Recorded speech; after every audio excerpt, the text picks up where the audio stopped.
Adimen artifizialak gero eta gehiago erabiltzen dira egunerokoan, baina benetan objektiboak aldira. AA sistemek datu multzo handiak erabiltzen dituzte ikasteko, baina datu horiek alboratuak badira, emaitzak ere halakoak izango dira. AA sortzaile bati mediku bat sortzeko eskatzean, askotan gizonezko zuri bat agertzen da. Bigarren eredu bezala, erizain bat eskatzean normalean emakume bat agertzen da.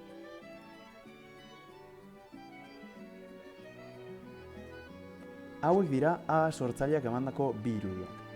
Gizon txuri bat mediku bezala eta emakume bat erizain bezala.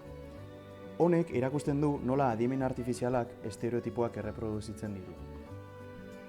Alborapen hau islatzen duen beste adibide bat ikusteko, adimen artifizialak lanbideak generoaren arabera sailkatzen ditu.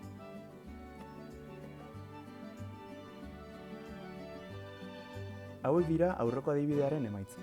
Ikusten denez, adimen artifizialak lanak generoaren arabera sailkatu ditu, estereotipotan oinarrituta. Beraz, amaitzeko, adimen artifizialak ez dula bere kabuz pentsatzen aipatu behar da. Ikasitakoa errepikatzen du. Horregatik, datuetan dagoen genero alborapena zuzendu behar da, etorkizun bidezkoago bat lortzeko, eta GJH-ak errespetatzeko.